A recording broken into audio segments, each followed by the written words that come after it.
What do you do when your own mother looks you in the eye and tells you to choose? Not between two jobs, not between two cities, between your baby and your family. I was 23 years old, standing in the living room I grew up in, holding a pregnancy test my mother had just thrown on the coffee table like evidence at a crime scene. My father hadn't said a single word. He was just sitting there, arms crossed, eyes down, and my mother said, "You know what happens next, so make your decision." I thought she was bluffing. She wasn't. Within 48 hours, I was standing outside that front door with 2 bags and nowhere to go.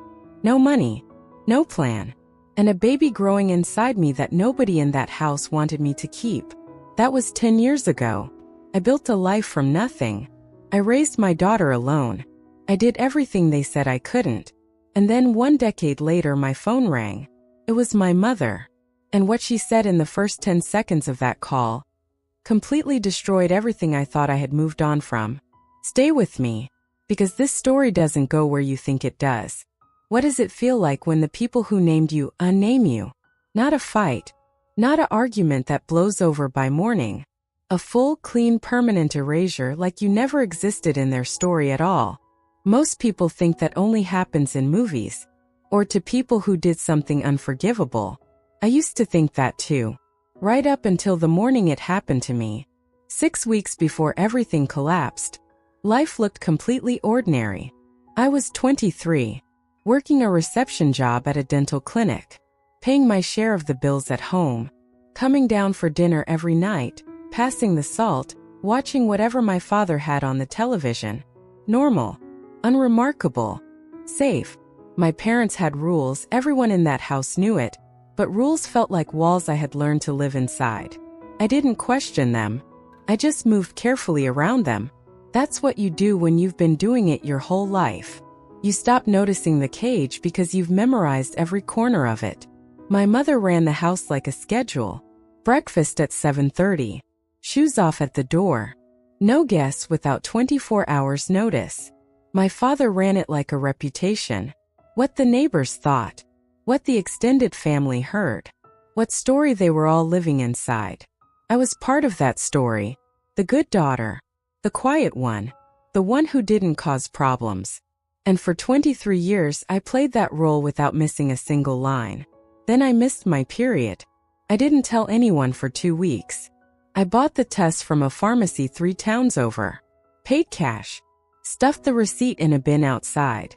I already knew what a positive result would mean in that house before I even took the test. I just didn't know how fast it would move. I took the test on a Tuesday morning before work, alone in the upstairs bathroom with the tap running, so no one could hear anything. 2 lines appeared in under a minute. I sat on the edge of the bathtub for a long time. Then I got up, went downstairs, made coffee, and went to work. I answered phones and booked appointments for 8 hours like nothing had shifted. Like the ground under my entire life hadn't just cracked open. I told no one for another 4 days.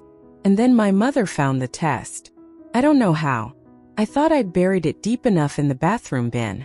Maybe I hadn't. Maybe she was already watching me. Either way, I came home from work on a Friday evening and she was sitting at the kitchen table with it in front of her. Not holding it. Just placing it there. Deliberately. Like she'd been waiting for exactly the right moment to detonate it. My father was already in his chair in the living room, which told me she'd already spoken to him, which told me this conversation had already been decided before I even walked through the door. She didn't ask me if I was okay. She didn't ask me what I was thinking or feeling or planning. She looked at me and said 7 words. Who is the father and where is he? I told her the truth. He was someone I'd been seeing for 4 months. He was 26. He had a job. He knew about the pregnancy. And he had already told me, quietly without drama, that he wasn't staying. My mother's face didn't change. My father still hadn't looked up. And in that silence, that long, airless, deliberate silence, I felt the first real warning. Not an argument. Not raised voices. Something colder than that. Something that felt like a door already closing. And I had no idea I only had 48 hours left inside that house. Have you ever been given a choice that wasn't really a choice at all? Where both options cost you something so fundamental that just being asked the question feels like a punishment. That's what the next morning looked like. Not loud, not dramatic, just two parents and a kitchen table and a decision they had already made, wrapped up to look like they were giving me one. My mother was up before me. That was deliberate. She had tea made, which she didn't offer me, and a look on her face that I had only seen once before, at my grandmother's funeral.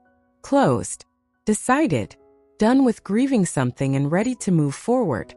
My father came in 3 minutes later and sat down without looking at me. They had choreographed this. Every second of it. She spoke first. She said this family had a name to protect. She said she and my father had spent their entire lives building something decent and respectable, and they were not going to watch it get pulled apart. She said the man was gone, which meant I was alone, which meant a baby in this situation was not a baby, it was a problem. And then she said the part that I still hear sometimes in the middle of quiet nights, word for word, exactly as she delivered it. She said, "You end the pregnancy or you leave this house. Those are your options. There is no third one." I waited for my father to say something. He didn't. I looked directly at him for a long time. Long enough that it should have been uncomfortable. He picked up his mug and looked at the window. That was his answer.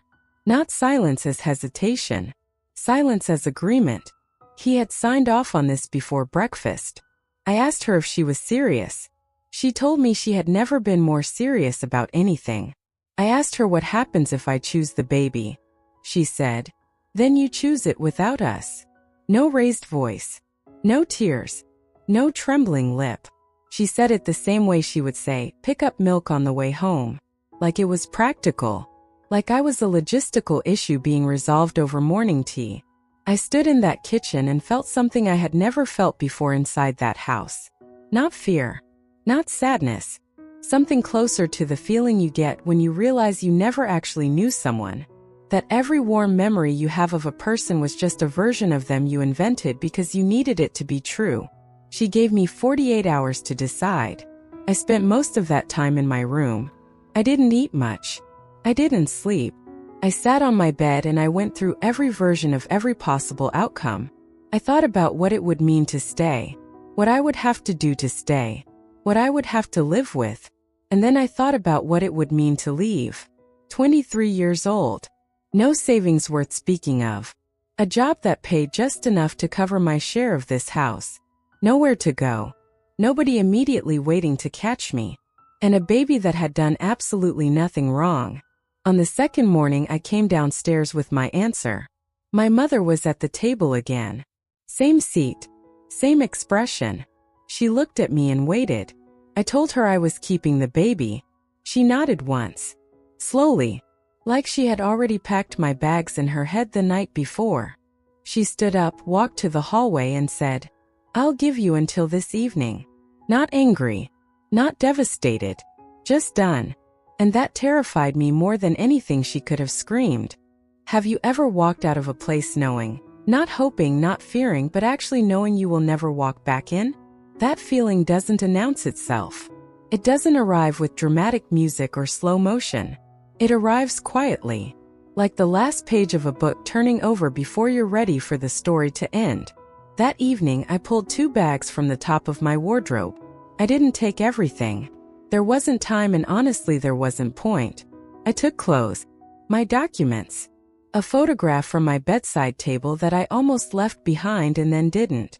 I moved through my room quickly, methodically, like I was packing for a trip I hadn't planned and couldn't cancel. My mother stood in the doorway of my bedroom and watched. She didn't help. She didn't speak. She just stood there with her arms folded, monitoring the process like she was making sure I didn't take anything that didn't belong to me. I kept my back to her for most of it, not out of anger, because I knew if I looked at her face and found nothing there, no conflict, no doubt, no grief, I would fall apart completely. And I was not going to fall apart in front of her.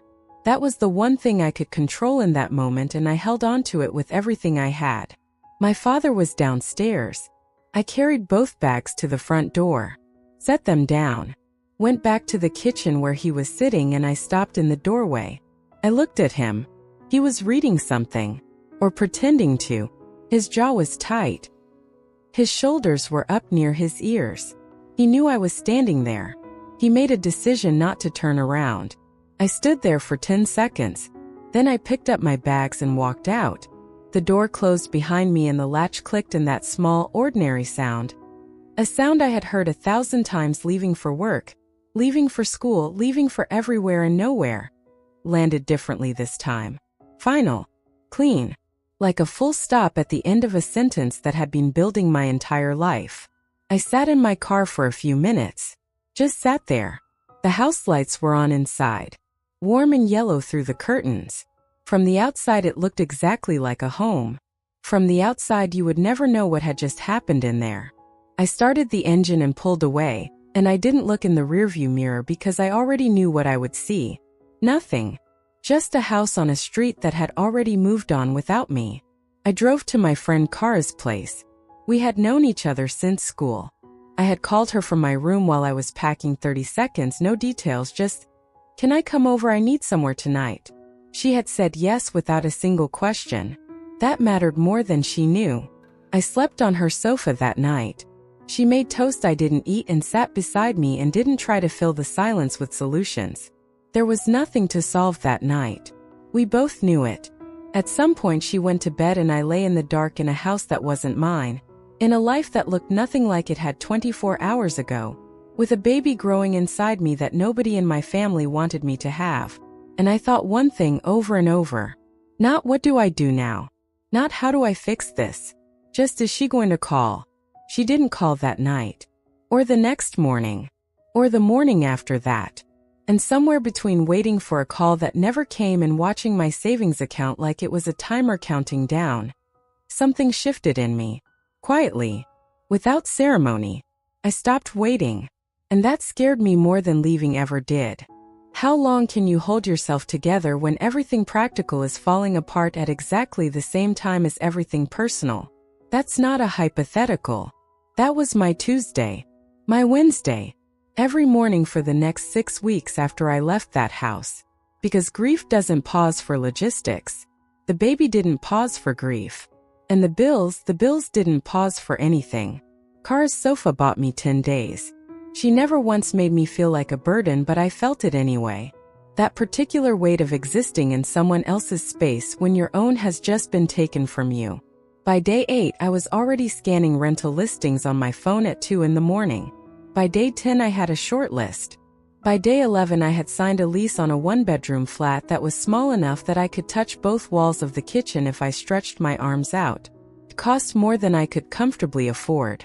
I signed it anyway. The dental clinic kept me on. My manager Sarah knew something had shifted. I had lost weight, I was quieter, I was running on 4 hours of sleep, but she didn't push. She just started quietly making sure I got the more stable shifts. I didn't tell her about the pregnancy yet. I wasn't ready for that conversation at work when I was still having it with myself every morning in the mirror. I told her 6 weeks later when I had no choice. She nodded, adjusted my schedule without being asked, and went back to her desk. That was it. No drama. Just a quiet, practical kindness that I have never forgotten. Money was the constant background noise of every single day. I made a spreadsheet. Rent, food, utilities, transport to work. I cut everything that wasn't on that list. No takeout. No new clothes. I sold 3 things from my flat within the first month that I had bought with the vague optimism of someone who thought they had a safety net. I didn't have a safety net. I had a spreadsheet and a determination not to call home and prove them right. That last part drove more decisions than I care to admit. The pregnancy moved forward regardless of my financial situation, which is something nobody tells you properly, that a body just continues. First trimester exhaustion hit me at work, at the bus stop, mid-sentence in conversations. I drank more water than I had ever drunk in my life because someone online said it helped and I was taking advice from anywhere I could find it. I had my first scan alone. Sat in that waiting room surrounded by couples and mothers-in-law and held my own bag on my lap and watched the screen when it was my turn and heard the heartbeat and thought, okay, This is real and it is happening, and I am the only person in this room who is doing this alone, and that is just what this is. I did not cry in the scan room. I cried in the car park. Then I drove to work.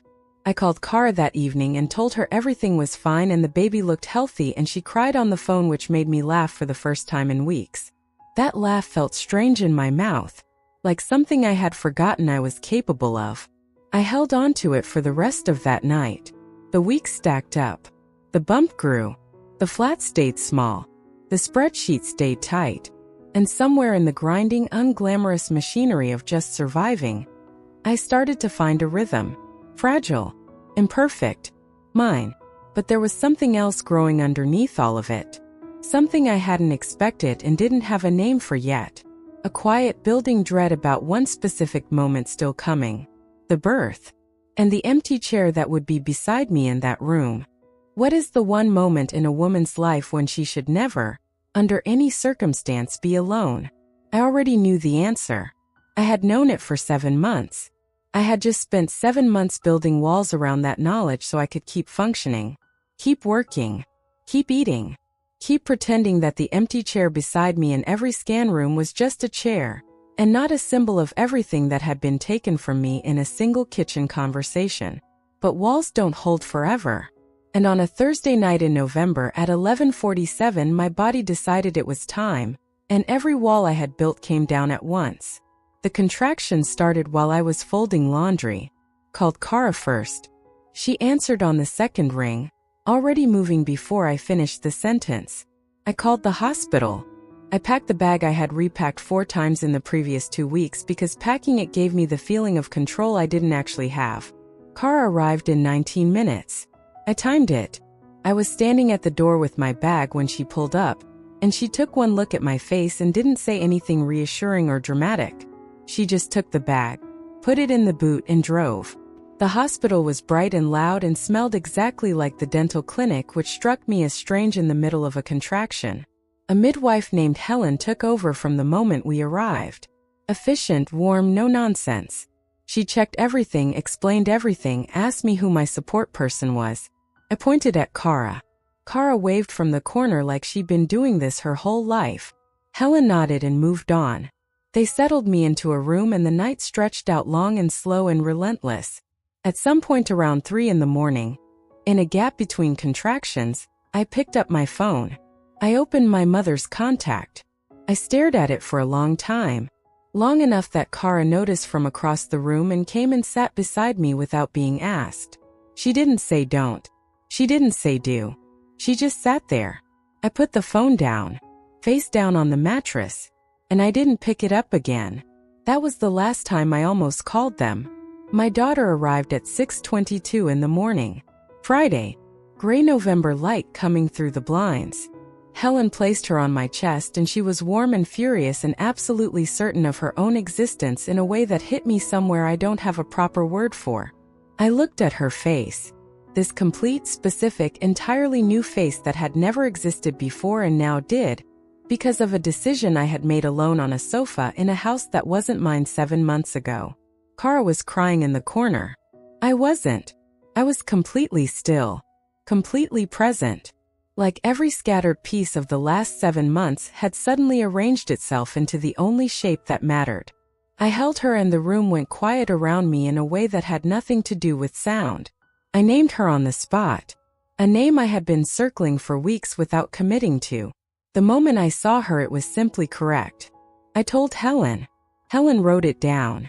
Kara came over and looked at her and said, "She's perfect," and I said, "I know," and that was it. No grand speech. No dramatic declaration. Just that. I know. I stayed in hospital for 1 night. Kara visited twice. Nobody else came. No flowers from family.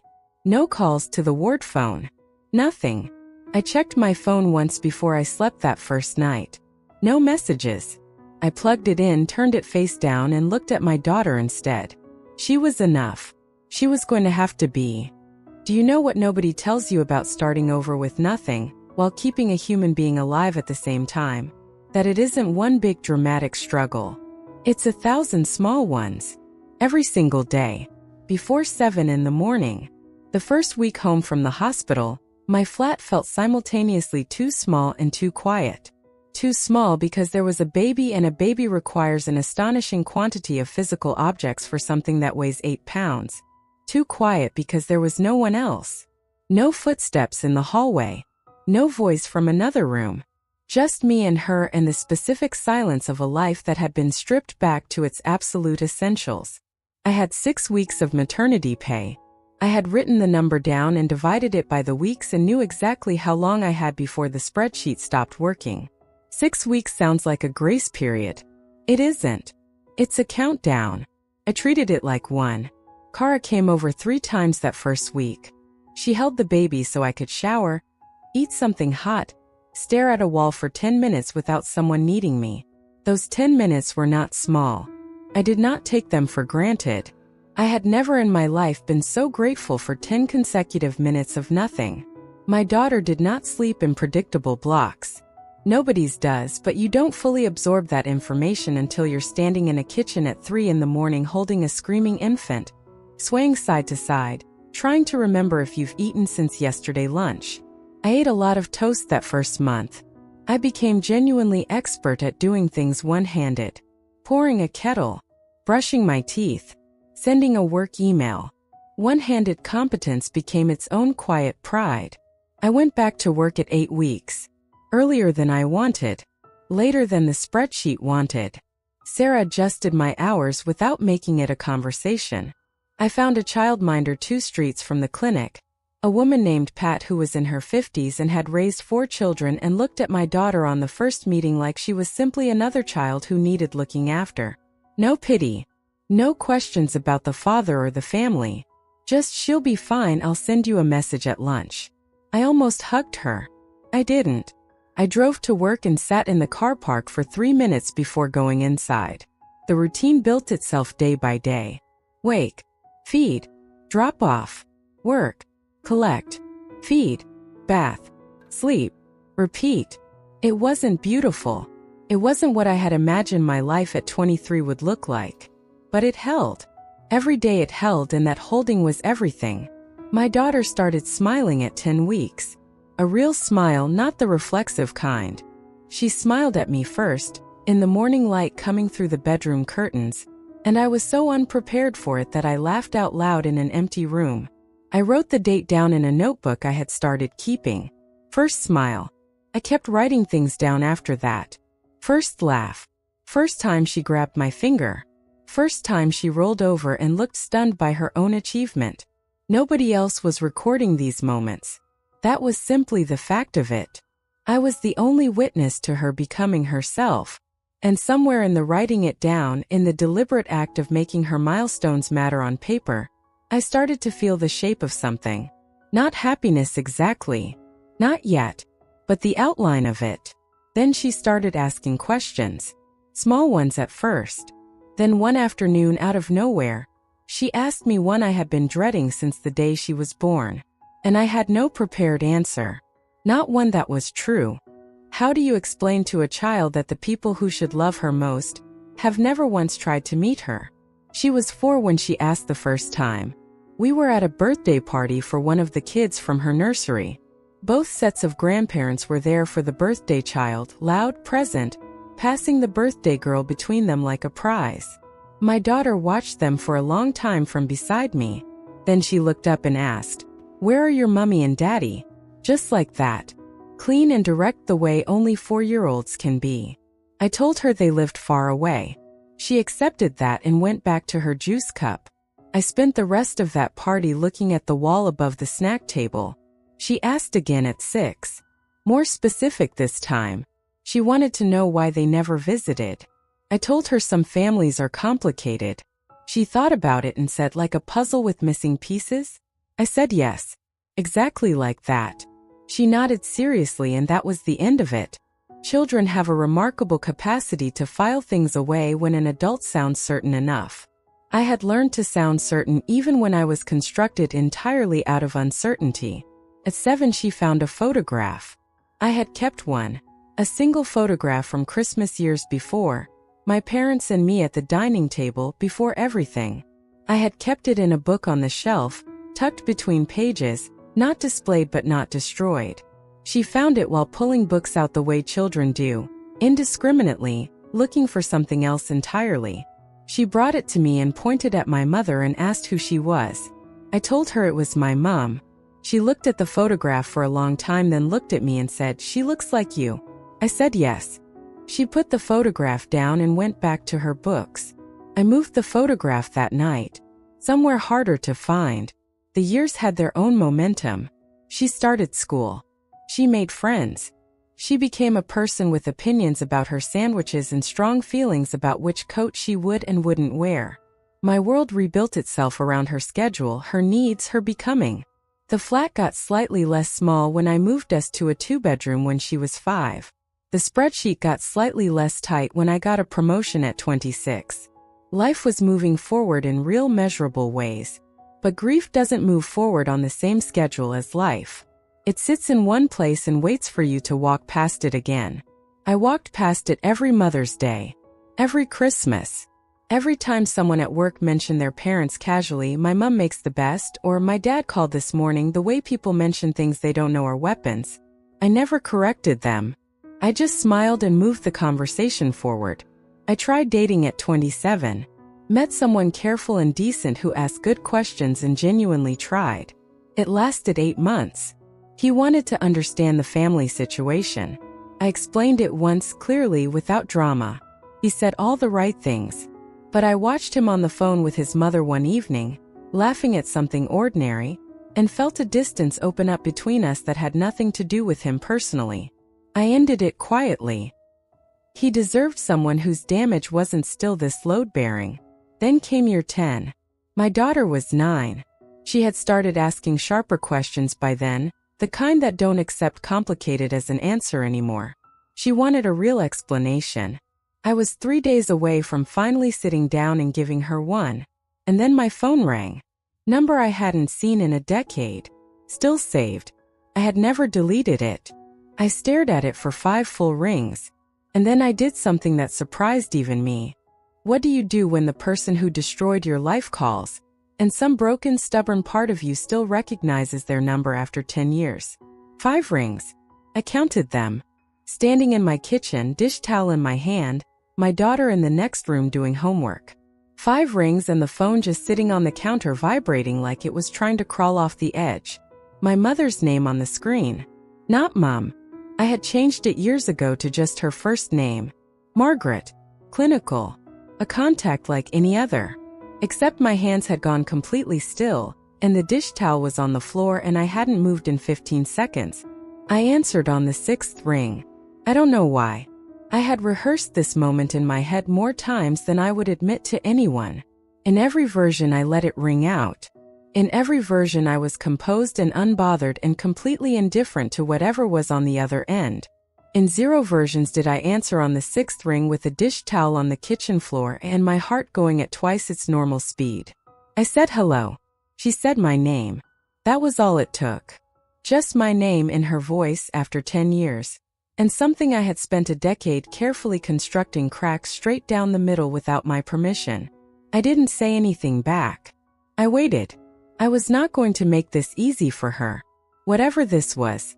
She said, "I need to talk to you." I said, "You're talking." Silence for 3 seconds. Then she said she knew this was unexpected. She said a lot of time had passed. She said she had thought about calling many times. I stood in my kitchen and listened and kept my voice completely flat, and let her talk because I needed to hear what direction this was going before I decided anything. She was choosing her words carefully. Too carefully. The way people do when they've rehearsed something but the rehearsal didn't account for the other person actually answering. Then she said, "Your father isn't well." There it was. Not "I'm sorry." Not "I was wrong." Not "I have spent 10 years thinking about what I did to you and I cannot live with it anymore." Your father isn't well. That was the opening. That was what a decade of silence had been building toward. Not accountability. A crisis. An emergency that required something from me that they hadn't needed until right now. I asked her what was wrong with him. She told me. I won't go into the full details here, but it was serious. The kind of serious that rearranges everything. The kind that turns people who have been avoiding a conversation for 10 years into people who pick up the phone on a Tuesday evening and say a name they haven't said out loud in a decade. I stood very still. She kept talking. She said he had been asking for me. She said things had been hard. She said, and this is the part that hit differently than everything else, she said, I know we don't deserve anything from you. Just that one sentence buried inside everything else, delivered quietly without drama. And I didn't know what to do with it. Whether it was real or whether it was strategy. Whether it even mattered which one it was. My daughter appeared in the kitchen doorway. She looked at my face and stopped walking immediately. 9 years old, and she already read me better than most adults. She stood there and mouthed, "Are you okay?" I held up one finger. She didn't move. Just watched me. And I realized I was going to have to finish this call, and then turn around and explain to my 9-year-old daughter why her mother looked like she'd just seen a ghost. I wasn't ready for that conversation. But ready had stopped being relevant a long time ago.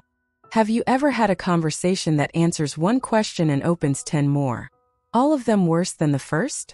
I finished the call standing in my kitchen with my daughter still frozen in the doorway watching my face like a weather report. I kept my voice level for the last 2 minutes of it. Asked the practical questions. What hospital? Which doctors? What stage? My mother answered each one precisely, efficiently, like we were colleagues discussing a case rather than two people who hadn't spoken in 10 years. Professional distance. I recognized it because I had learned it from her. When the call ended, I set the phone face down on the counter and stood there for a moment. My daughter said, "Who was that?" Not a question. A statement waiting to be confirmed. I pulled out a chair at the kitchen table and sat down. She came and sat across from me without being asked. 9 years old, both hands flat on the table, looking at me with a directness that made my chest hurt. I had always been honest with her in age-appropriate measures. I had never invented a comfortable fiction about where my parents were or why they weren't present. I had just kept the details minimal and the door on that subject mostly closed. I opened it. I told her that was my mother. Her grandmother. I told her that my father, her grandfather, was sick. I told her they had called because of that. I kept it simple and factual and watched her face process each sentence like she was filing it carefully before moving to the next one. When I finished, she was quiet for a long time. Then she asked, "Why haven't I ever met them?" I had 3 seconds to decide how much truth a 9-year-old needed in one sitting. I told her that her grandmother and I had a falling out a long time ago, before she was born, and that we hadn't spoken since. She asked, "Because of me?" Not accusatory, just direct. I told her no, absolutely not because of her. I told her it was about choices adults made that had nothing to do with her. She looked at me steadily and I could see her deciding whether to accept that. She accepted it. For now. She went back to her homework. I stayed at the table. The full reality of the call was still arranging itself in my head. My father had been diagnosed 8 months ago. They hadn't called then. They had managed 8 months of serious illness without reaching out. The call came now because something had shifted, his condition, her isolation, the weight of it. I didn't know exactly which one had finally tipped it. Maybe all 3. My mother had said they didn't deserve anything from me. But the call itself was still an ask. The words said one thing. The phone call said another. I spent the next 3 days turning it over. I called Kara. She listened to the whole thing without interrupting, which took considerable restraint on her part. When I finished, she said, "What do you actually want to do? Not what should you do? Not what does she deserve? What do you want?" I sat with that question for a long time because I genuinely didn't know the answer. Part of me wanted to feel nothing. Part of me was furious at myself for feeling anything at all. Part of me, the part one least wanted to acknowledge, was already thinking about a sick man in a hospital bed who had sat in a chair and refused to look at me the morning his wife issued an ultimatum. And my daughter asked me one more question that evening before bed. She said, "If Granddad is sick, are we going to see him?" I tucked her in, turned off the light, stood in the hallway for a long time, and realized the decision I had been avoiding for 3 days had just been made unavoidable by a 9-year-old in pajamas. What do you wear to meet the people who threw you away? When you've spent 10 years becoming someone they don't deserve to know. I spent more time on that question than I expected to. Not vanity. Armor. There is a difference. I needed to walk into that room looking like someone who had not spent a single day diminished by what they did. Because I hadn't. But I needed them to see that immediately, before a single word was exchanged, before my mother's face could arrange itself into whatever expression she had prepared for this occasion. I wore something simple, dark, nothing that required explanation or adjustment. I looked in the mirror before I left and didn't recognize the woman looking back. Not because she looked strange, but because she looked completely fine. Steady. Older. Unbroken. That surprised me. I had arranged to meet my mother first. Without my father. He was still in the hospital at that point, 2 days away from being discharged. Just her. Neutral location. A coffee shop 40 minutes from my flat, far enough that I wouldn't run into anyone I knew. Close enough that I could leave quickly if I needed to. I told Kara where I was going. She told me to text her every 30 minutes. I said that was excessive. She said do it anyway. I did it anyway. My mother was already there when I arrived. Sitting at a corner table, hands around a cup, facing the door. She saw me the moment I walked in. I watched her face do something complicated, relief and something harder to name before she reset it. She looked older. Noticeably. 10 years had rearranged her in ways I hadn't anticipated, even though I had tried to prepare myself. Smaller somehow. Less architectural. The woman who had sat at a kitchen table and delivered an ultimatum without blinking had compressed into something more ordinary. More human. I didn't know whether that made this easier or harder. I sat down. She said, "You look well." I said, "Thank you for coming." Which was automatic and immediately felt wrong because she had chosen the location and I was thanking her for showing up to a meeting she had requested. Old habits. I filed it away and moved on. She started talking. She had things prepared. I could tell by the rhythm of it, the way certain sentences landed too cleanly to be spontaneous.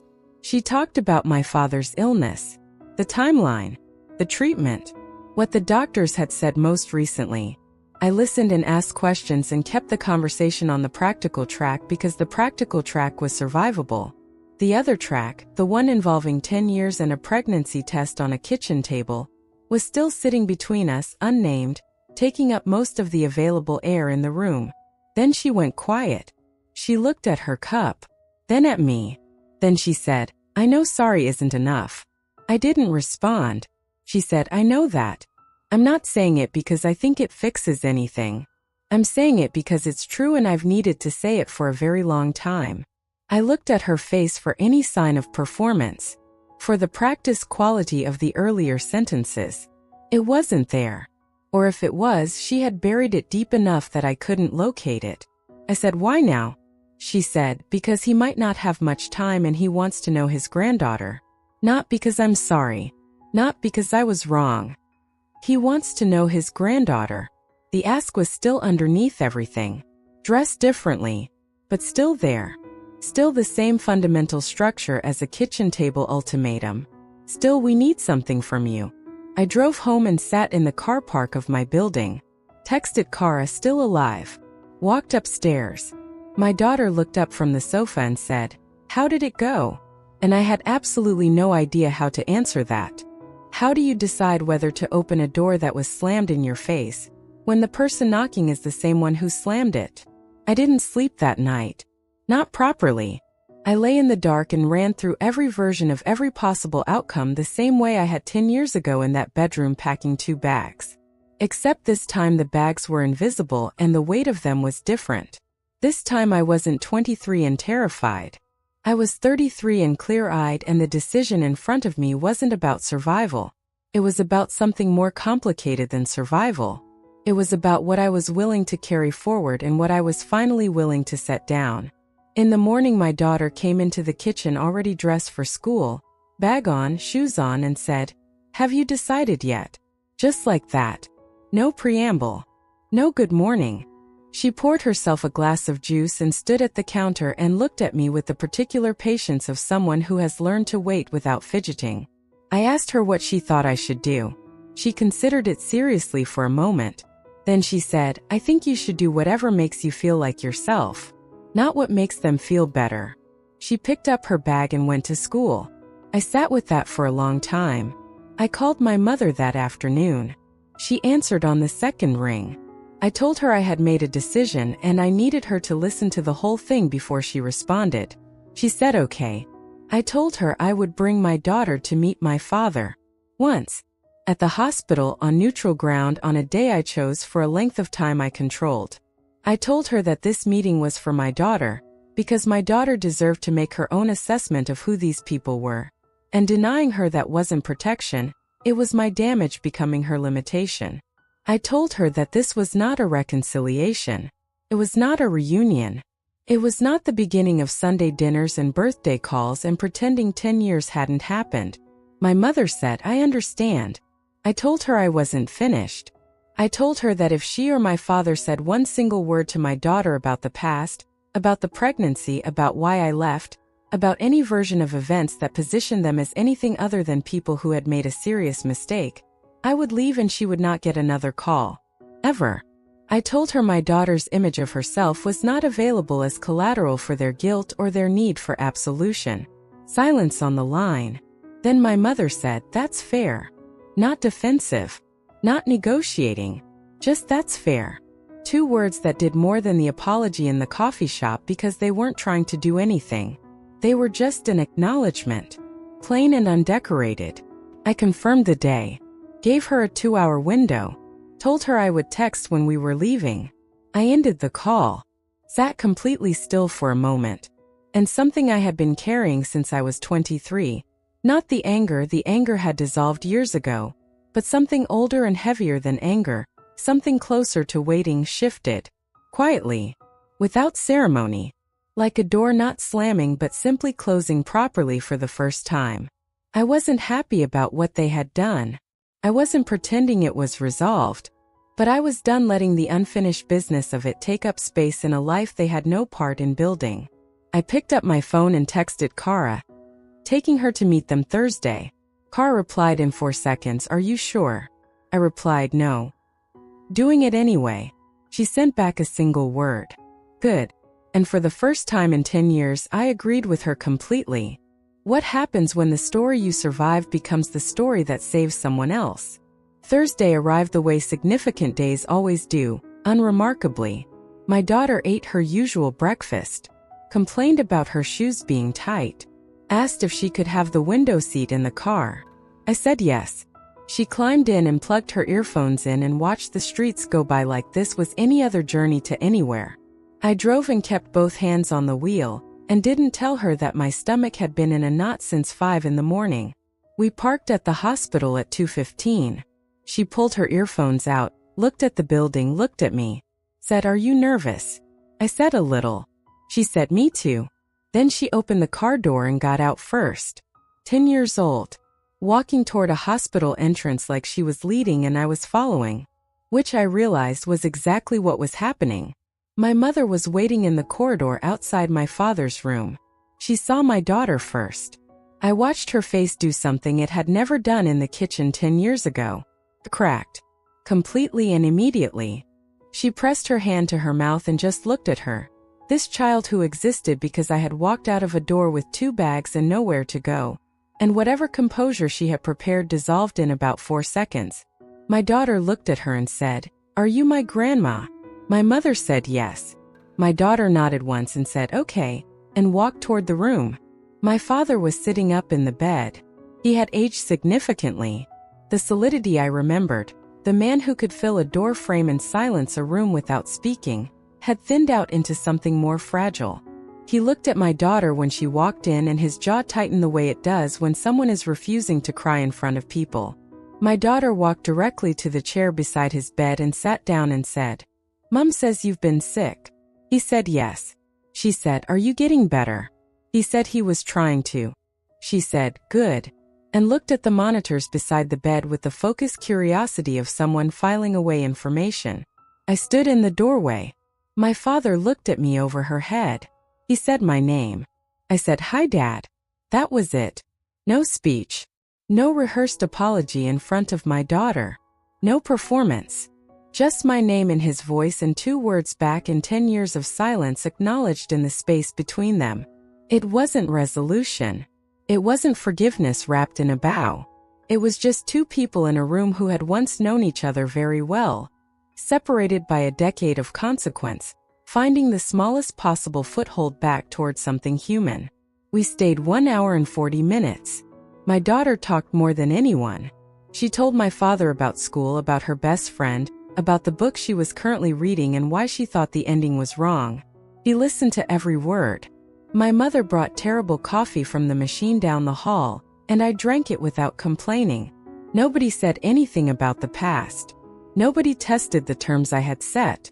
On the way to the car, my daughter was quiet for a while. Then she said, "He has my eyes." I said, "Yes, he does." She thought about that for a moment. Then she put her earphones back in. I started the engine.